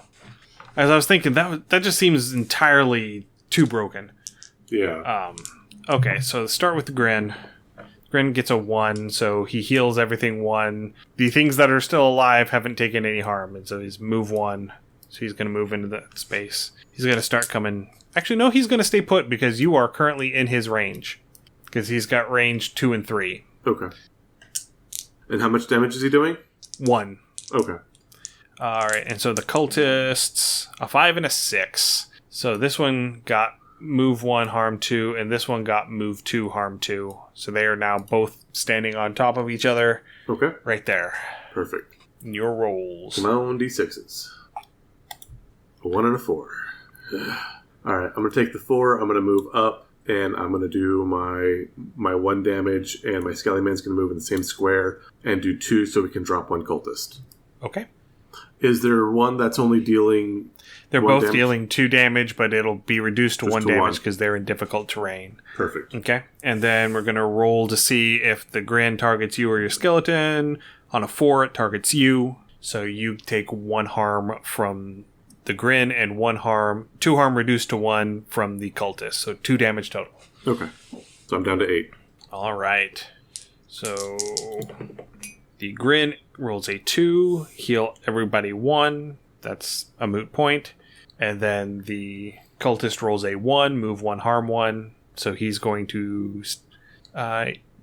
Actually, the Grin is going to move 1 because he gets to move 1, harm 1. And you're still in range. Okay. And, the Cultist is going to... stay where he's at. Okay. The harm 1 is going to be reduced to 0, but he's still standing there. Yeah. Again, we'll double attack. I'm actually going to use my... You got to roll first. I did. I rolled a 4 and a 2. Oh, okay. Sorry. I'm going to use my Leech to drain 1 off the Grin. Okay. I'm going to use my attack and my Skelly Man, and we should be able to drop the Cultist. Yep. That'll do it. And all right, and what did you reap from those 2 cultists? Let me look here. I'm going to reap 2 bodies. Okay. So that puts me at 3 bone, 3 body, and 1 blood total. Okay. So Grin rolls a 6. Spells have no effect this round. Interesting. So it is your turn. Oh, that's his only. Yeah, well, move 1, harm 1. So Seriously. 1 and a 1. The hell. The absolute hell. Well, at least your skeleton gets to move. Yeah. Skelly will move in. Gonna move to C3 into difficult terrain. Okay. Oh my god, these dice suck. And now that your skeleton is closer to the Grin than you are, he's the one that's going to take the 1 harm from the Grin. Alright. Skelly's down to 3. Yep. Oh, I can't believe that. It was bound to happen. Okay, that makes up for it. I'm okay with that. Alright, so the Grin rolls a 3, heal all enemies 1, so his 1 harm is erased. And he's going to move 1, harm 1, so he's going to move back over this way. Okay. Because he is fully behind this permanent terrain, which means you can't spell him from... Which also means he can't spell you from there. Right, okay. So Skellyman's going to move up. I'm going to use, I guess, since I can't... Well, actually, because my 6 gives me move 2, harm 2 on my scythe, correct? Yes, so you can move into the same space as your skeleton. Skellyman, and now he is in range of leech, and so I'm going to leech 1 off of him. Okay.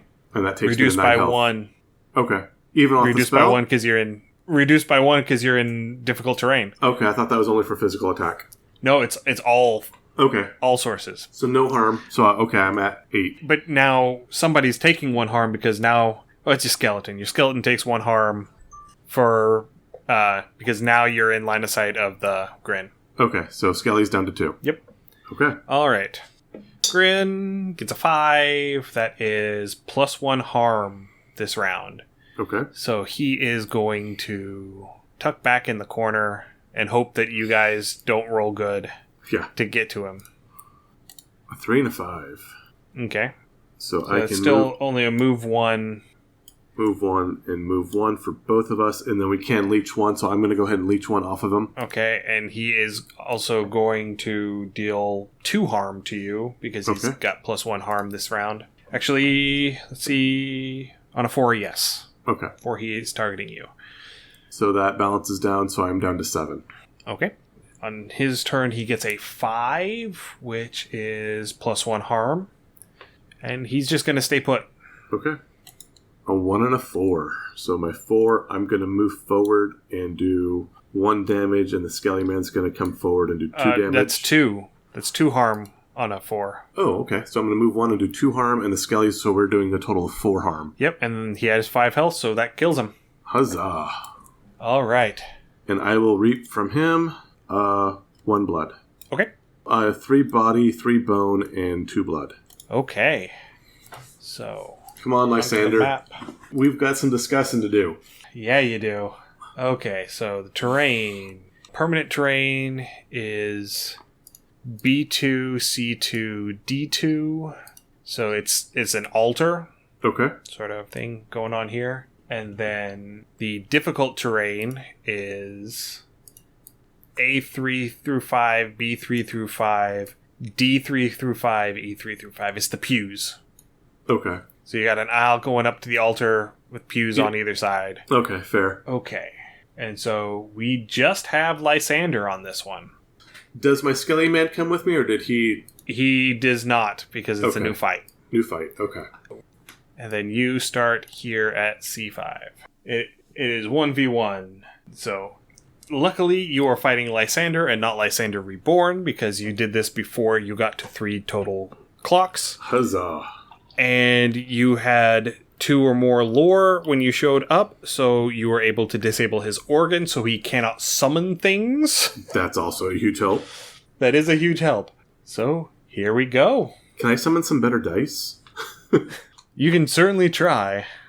Alright, so Lysander is going to start with a 2. Range 2 to 3, move 2, heal 1, harm 2. He's going to circle around. He's starting around the altar. Fair. Okay.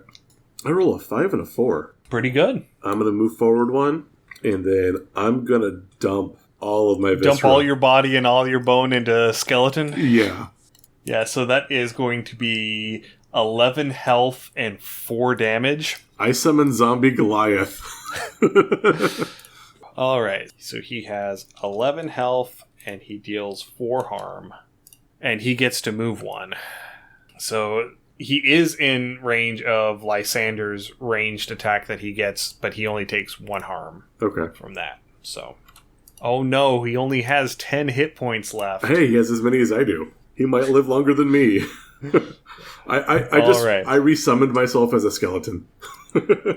Yeah, this was the one that killed the acolyte and died? Yeah. Okay. So Lysander rolled a 3. Range 0 to 1. Move 3, block 1, harm 2. Ooh. So he's going to move down. Actually, he's going to enter the same space as the skeleton. Okay. Because it's 0 to 1. Move 3, block 1, harm 2. But so he's going to take 1 less harm from everything, but he's also dealing 1 less harm because he's in difficult terrain. Yeah, perfect. All right. I'm going to first have my skeleton take a step back. First, you're going to roll your dice. I did. I rolled a 5 and a 2. Okay. Yeah. I'm going to have my skeleton step back and do his 4 damage for 3. Okay. I'm going to use my leech with the 5 for 1. So I guess that still negates everything, which is fine. And then I'm going to step forward up 1 and do 1 damage. So we do a total of 4 damage. Okay. But that 1 damage is reduced to 0 because of his block so 1. We do 3 then. Okay, fair. Yeah.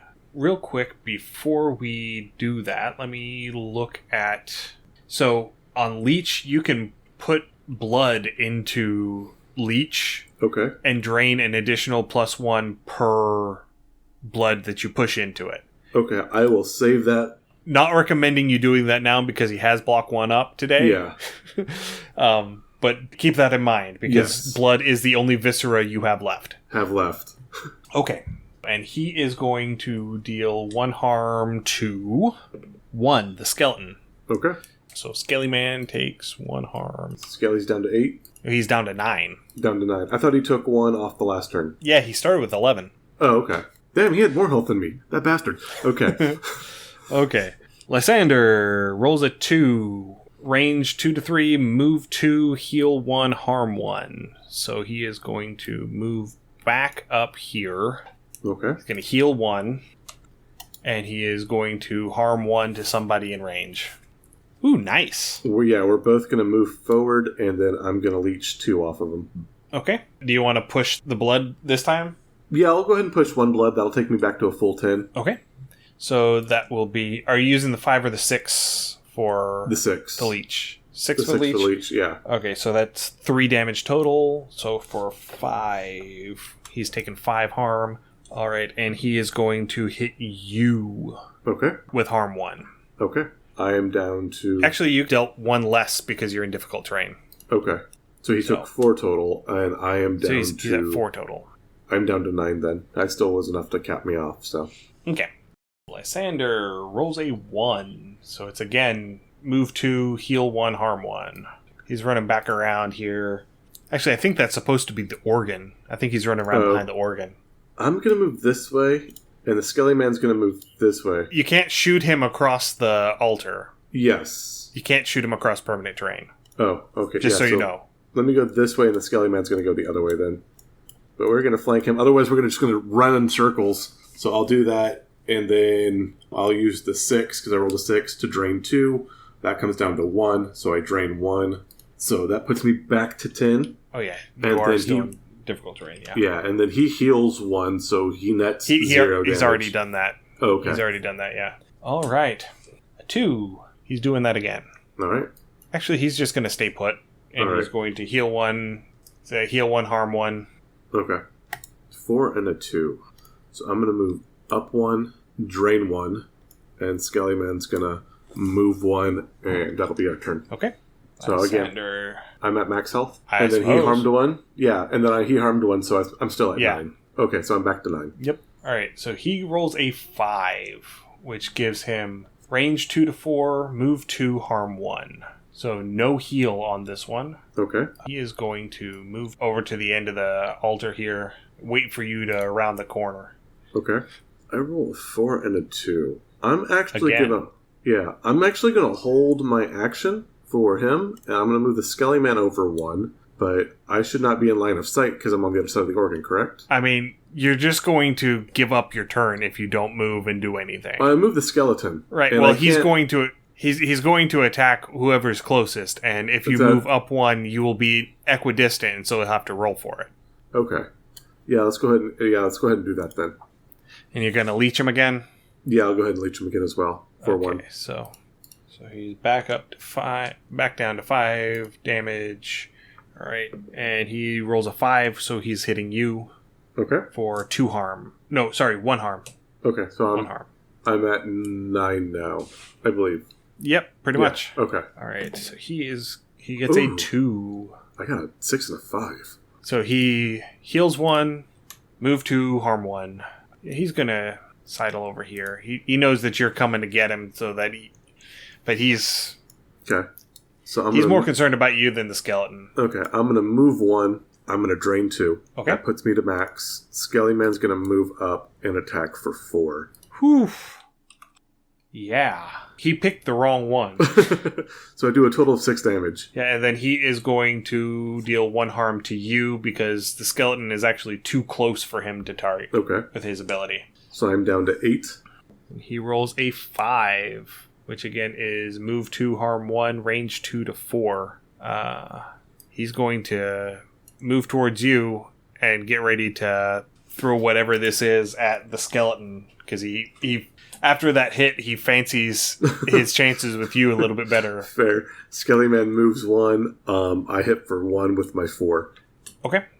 So he is at 11. And he deals 1 harm to the skeleton. I'm down to 10. No, brings it down to 8. Oh, down to 8. Okay. Man, Lysander just isn't doing a whole lot of damage. No, that Acolyte was far worse. But I think, too, if he had the organ and the summons, that would make this thing a whole lot different. Yeah. Yeah, so he rolls a 2, which is move 2, heal 1, harm 1. So he's going to move through you because he can. He's like, nope. And he's going to get ready to throw this magic at the skeleton. Okay. Skeleton's actually going to move down to E2. I'm going to use my scythe and do 1 point of damage at A1. All right. So Lysander gets to go. And actually, that's correct. I'm not going to move on top of it because I want to be able to scythe. Yeah. He rolls a 4, which is move 3, block 1, harm 2. Ooh, nice. And actually, he's not going to move at all. Okay. What's the range on his harm? Actually, yes, he is going to move. He's going to move on top of you because his range is 0 to 1. On this one. Range is what? 0 to 1. Okay. So move 3, block 1, harm 2. Come on, 6. Let's get a 6. A 4 and a 4. Oh, let's go ahead and move the Skellyman up 1. I'm going to move back 1. I will do 1 damage with my scythe, and then I will soak the 2 that... Is he doing 2 harm? Yeah, he's doing 2 harm. So I'll soak that. And he blocks your 1 harm. Okay. That's a 2, range 2 to 3, move 2, heal 1, harm 1. So he's going to move back through you, heal 1, harm 1, but the range is 2 to 3. So if you stay close, he won't be able to hit you. 3 and a 4. I'll just hit him with my scythe. That negates his heal. And we'll move the Skelly Man back down. Okay.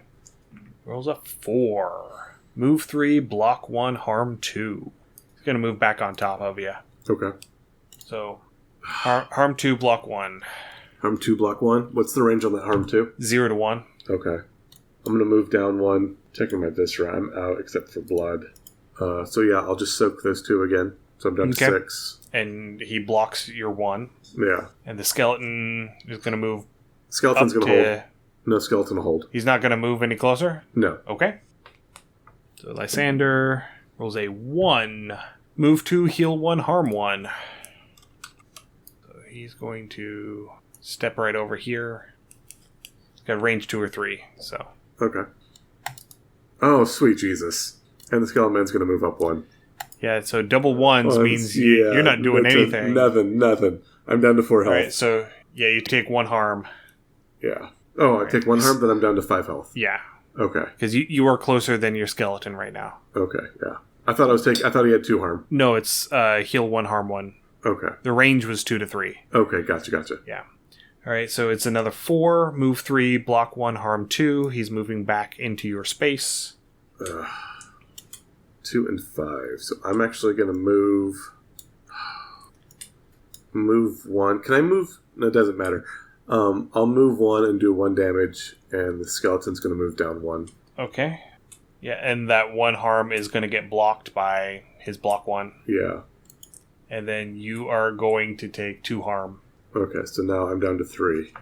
Okay, he is going to roll a 3, which is, again, the same thing. Move 3, block 1, harm 2.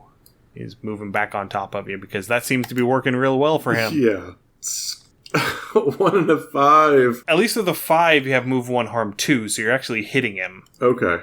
So yeah, let's move down 1, hit him for 2. Move the skeleton man down. You gotta get your skelly man in there. Yeah. I can't... we're back and forth. We're on either side of this stupid organ. I can't... Because the skeleton... He's moving 2 and 3 per turn. My skeleton can only move 1. He's moving opposite. So it's like shadowing with kings and chess. It's really bad. But yeah. Alright, so he takes 1. So what's his hit points at now? He is at 3 hit points. He has 14 total. You've dealt 11. Okay. Okay, so he just rolled a 6. Range all. Heal 1, block 1, harm 1. Wow, okay. So he doesn't move, but he heals 1. He deals 1 harm to everybody, and he's going to block 1 harm from everything. Okay, I am at 2 health. Not yet. Okay, now you're at 2 health. Double ones. Double ones again. Man, Lysander is just eating your lunch. No, right? Do you want me to re-roll those for you? No, it's fine. We'll keep okay. That's the game, right? Okay, yeah. Yeah, that's the game. And then the skeleton... Skeleton's going to advance forward. Actually, see, again, skeleton's going to advance up and wait, because he's got to move some direction, right? And he takes 1 more harm. So yeah. He's taking 4 harm. Okay, Lysander gets another 6. Son of a... Heal 1, harm 1, block 1 to all. Okay. A 5 and a 4. Okay. I'm going to use the 5 and do 2 harm where I stand. Okay. And I'm going to move the skeleton. Reduce to 1. Yeah. So that negates his heal, so he's at 4 health now? Yes. Okay. And I'm down to 2. Okay. And he's going to roll a 3. That's the move 3, block 1, harm 2. Okay. So he is going to move back on top of you. That bastard. All right, fine. Roll a 6. What's the range on his 0 to 1? 0 to 1. A 2 and a 1. That's it. I'm down. That's it. Yep. So do we reset here with the horror, or how does that work? Normally we would, but we've been at this for a while. Yeah, a long time. Lysander wins. That dirty bastard. Yeah, Lysander cuts you down and reaps your soul and continues on his rampage. That dirty bastard. We hate him. You had to get your skeleton in there. I couldn't. My skeleton only moves 1, and he was moving 2 and 3 per turn. He had me... He was focused on you. Yeah. Yeah, but whichever direction I moved the skeleton, he moved opposite. And so if I moved the skeleton up, he was moving down to focus on me. And if I moved the skeleton down, he was moving up to focus on me. So, yeah. Well, what you should have done was move the skeleton on top of you. Yeah, I should have. Yeah, You should have never split you and the skeleton. Yeah, fair. I was afraid we'd just constantly run around in circles around the organ, so I was hoping to catch him in a pincer. Yeah. Oh, nasty. Again, death is a learning opportunity, so next time. Yep, next time. Oh, that was brutal. We have been at this. We have been at this way longer than we had intended, yes. But yeah, thank you everyone for joining us for 5 years of this. We've had a blast doing all of this. This was a fun game. Yeah, it is. I enjoyed it. I really liked it. And I love it as an opportunity for solo playable. I think it really does run well, especially, you've got that day where you've got an hour or two to burn and you're just kind of going. This is definitely one I'll probably wind up playing on my own at some point. Yeah. So, again, thank you everyone for listening. If you have any comments, suggestions, or ideas, send us an email, undercommontaste@gmail.com, or come join us on our Discord. You can find a link to our Discord and all of our other social media through our website, undercommontaste.com. You can also find links there to our Patreon, patreon.com/undercommontaste, and our itch store, undercommontaste.itch.io. If this is your first time listening, we're so very happy you found us. Welcome again. Thank you for joining our 5th anniversary episode. We have 5 years of episodes that you can find on your podcatcher of choice. Just search Under Common Taste. And again, we're there. As always, please give us a rating and review. It helps increase our visibility and lets us know what kind of content you like to hear. Also, starting back up in October, we will be resuming our Twitch streaming. That will be coming back up in October, so a few more weeks away, and we will start that back up. So a couple of shout-outs real quick before we sign off for good. Again, this game was Reap by Spencer Campbell. You can find him at gilarpgs.itch.io. I will have a link for this game in particular in the show notes.